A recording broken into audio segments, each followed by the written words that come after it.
Yo, what's up, Swag? And you already know what time it is, man. It's your boy Keon Lar, aka KL Swag, back here with a video, man. Look, man, we about to react to Tim Tebow, bro. Being released, bro. I'm not gonna lie, man. Tim Tebow, bro. Man, it's embarrassing, bro. Didn't do that good in NFL. I'm not gonna lie. I mean, I didn't really see you do that good in NFL like that, man. I mean, you did your little thing, but it wasn't, you're not no Hall of Famer or nothing like that. But look, man, Tim Tebow, bro, you got big as hell, bro, just to get released, bro. Come on, man. And hey, I saw the film. I don't know if you guys watched the highlights, bro, but Tim Tebow cannot block to save his life.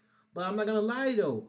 I will say this: Tim Tebow did have an opportunity that other people would love to have, bro. I mean, come on now. You played quarterback in NFL, and then you tried to play freaking tight end and got paid for it. So look, man, yeah, he got released or whatever like that, bro. But he still did his little thing or whatever like that. So look, man, let's just get into the reaction, bro. Let's see what microphone talking about, bro.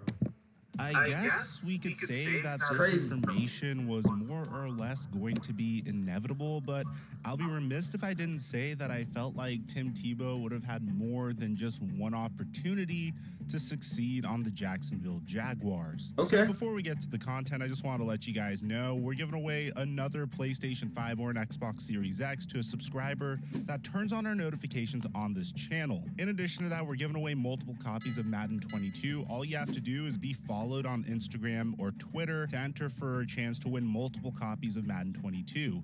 Now that we got all that out of the way, break!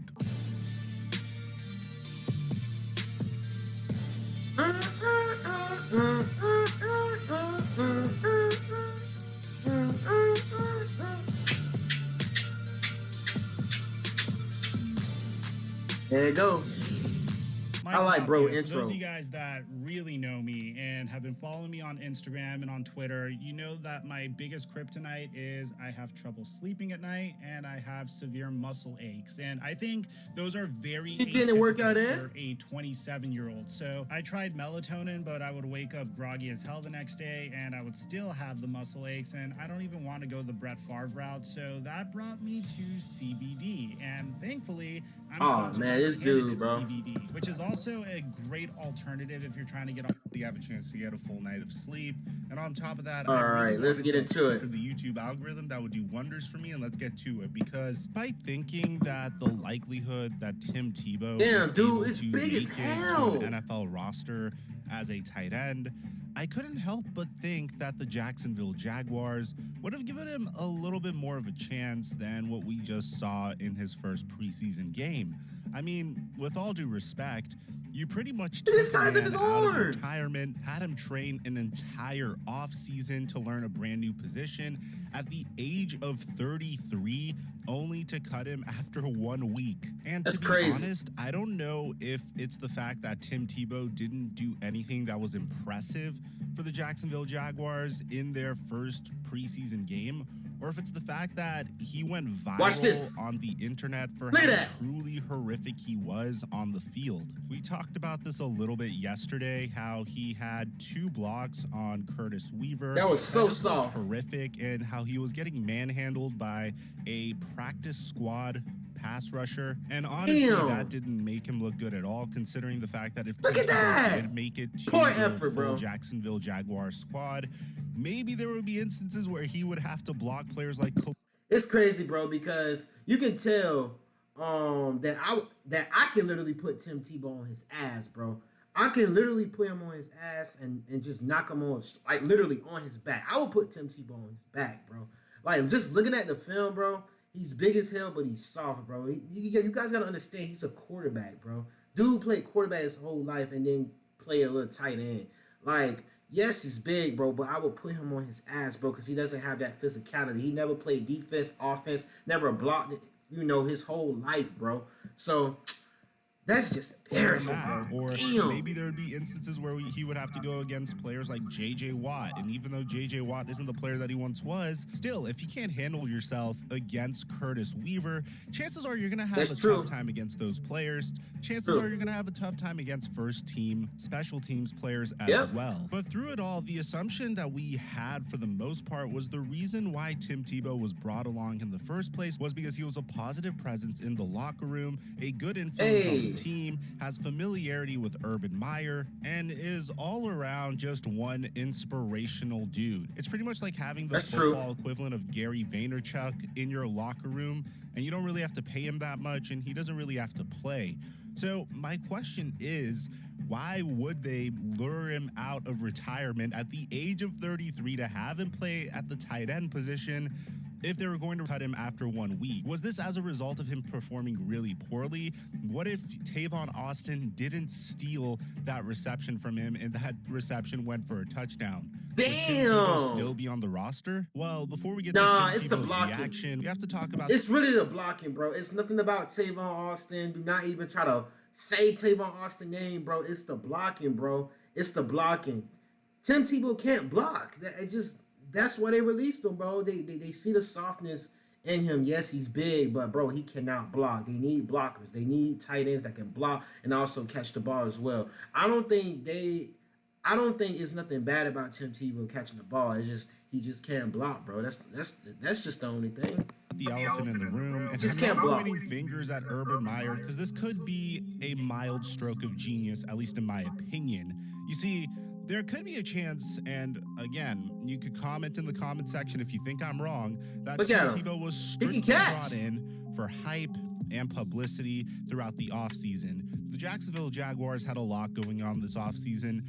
Hiring Urban Meyer was a very exciting move. Drafting Trevor Lawrence was a very exciting move. Travis Etienne, in my opinion, questionable yet exciting move. Honestly, I felt like they should have invested a pick in the offensive line, and I talked about that in our video yesterday. But I feel they should have. I don't know why they got to run it. The bad press started to get to the Jacksonville Jaguars. Urban Meyer kind of looked at Tim Tebow's game and said, wow, this man had 2 really bad blocks, and now he's going viral on the internet as a result of it. And this could be seen as a distraction. This was exactly... He going out bad, bro. Tim Tebow, he went out bad, bro. Went out bad. TV has no hidden a lot of people say they're gonna give him respect, you know, just to try a new position, but he went out bad. The same issue Tim Tebow would have during his first stint in the NFL. Everything he did, whether it was good or bad, would make people's jaws drop. And if it was good, then fantastic. But if it was bad, it was like also something that was blown extremely out of proportion, even though he wasn't expected to be the greatest player.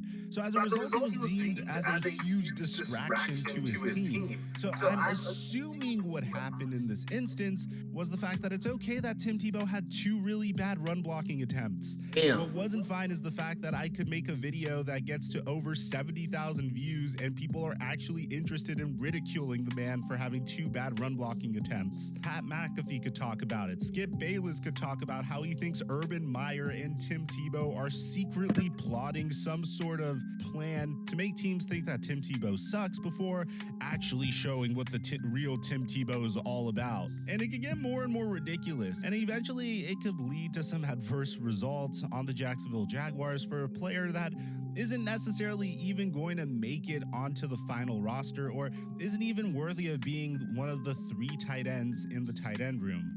So now that we have all of that information handed to us, let's discuss how Tim Tebow is digesting this information, because Tebow took to Twitter to say he is thankful for the highs and even the lows, the opportunities and the setbacks. I've never wanted to make decisions out of fear of failure, and I'm grateful for the chance to have pursued a dream. Thank you to the Jaguars organization. That's true. And everyone who has supported me in this journey, and we know that God works all things together for good, Romans 8:28. A Okay, very okay. humble and a very Tim Tebow response, but here's my question at this point. And I feel like this is the only instance that the Jacksonville Jaguars could get what they want out of Tim Tebow in terms of a player that could be a huge influence in the locker room and probably way less of a distraction, if you ask me.